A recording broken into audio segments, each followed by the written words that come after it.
ఈరోజు తెలుగు యాక్టివిటీ భాషా భాగాలు. తెలుగు భాషలో ఉన్న పదాన్ని కొన్ని భాగాలుగా విభజించారు. ఆ విభజించిన భాగాలని భాషా భాగాలు అంటారు. ఆ భాషా భాగాలు 5.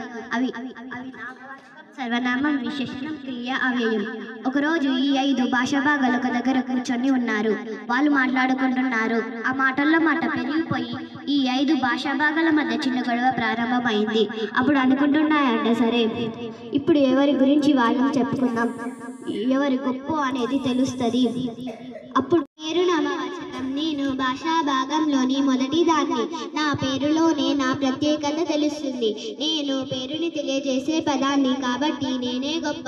మనుషుల పేర్లు, జంతువుల పేర్లు, పక్షుల పేర్లు, ప్రదేశాల పేర్లు, కొండల పేర్లు, నదుల పేర్లు, ఇలా అన్నింటి పేర్లను తెలియజేస్తాను కాబట్టి నేనే గొప్ప.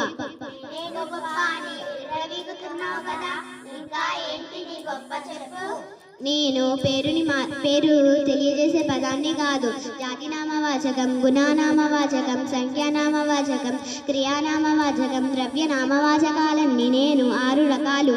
రాము అన్నం తిన్నాడు, అతడు బడికి వెళ్ళాడు. రాము అన్నది నీవైతే అతడు అన్నది నేను అంటే పేరుకు బదులుగా నన్ను వాడుతారు కాబట్టి నేనే గొప్ప. అది, ఇది, వారు, వీరు, ఇలా నామవాచానికి బదులుగా వాడే పదాన్ని నేను కాబట్టి నేనే గొప్ప. ఓహో, చాలు చాలు మీ బడాయిలు. మీ ఇద్దరికంటే గొప్పదాన్ని నేను. ఎందుకంటే ఈ నామవాచం స్వరనామం యొక్క రంగు, గుణము, స్వభావాన్ని తెలియజేసేదాన్ని నేను కాబట్టి నేనే గొప్ప. తెల్లని, నల్లని, ఎత్తైన, తెలివై ఇట్లా గుణాన్ని తెలియజేస్తాను కాబట్టి నేనే గొప్ప. లేదు, నీకన్నా నేనే గొప్ప. ఎందుకంటే పని చేసే పనిని తెలియజేస్తాను కాబట్టి నేనే గొప్ప. తిన్నారు, పండుకున్నారు, వెళ్తున్నారు, నడుస్తున్నారు, పరిగెడుతున్నారు, చదువుతున్నారు, ఇలా ఎన్నో రకాల పనులను తెలియజేస్తాను కాబట్టి నేనే గొప్ప. నేను 2 రకాలు, సమాపక క్రియ, అసమాపక క్రియ కాబట్టి నేనే గొప్ప. ఓహో, చాలు చాలు మీ బడాయిలు. చాలా గొప్పలు చెప్పుకుంటున్నారు మీరు. నేను చిన్నదాన్ని. చివరికి ఉన్నన్ని చెప్పేసి చిన్న చూపుతో చూడకండి. మీ నలుగురి కంటే గొప్పదాన్ని నేను.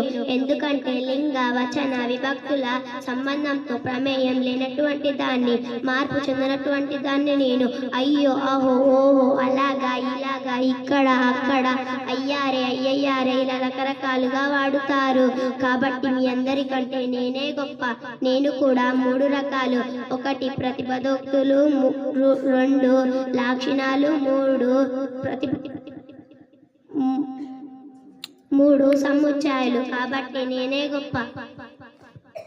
అజ్ఞానం అనే అంధకారాన్ని తొలగించేవాడు గురువు.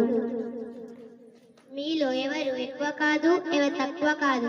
ఒక చేతికి 5 వేళ్ళు ఎంత ముఖ్యమో మీరు అంతే. ఈ 5 వేళ్ళు కలిస్తేనే కదా మనం ఒక వస్తువుని ముట్టుకోగలుగుతాము. ఒక అన్నం ముద్ద మన నోట్లోకి వెళ్ళగలుగుతుంది. ఒక చేతికి 5 వేళ్ళు ఎంత ముఖ్యమో ఒక భాషకి మీ 5 భాషా భాగాలు కూడా అంతే ముఖ్యం. కాబట్టి మీలో ఎవరి గొప్పవారిదే. ఎవరు ఎక్కువ కాదు,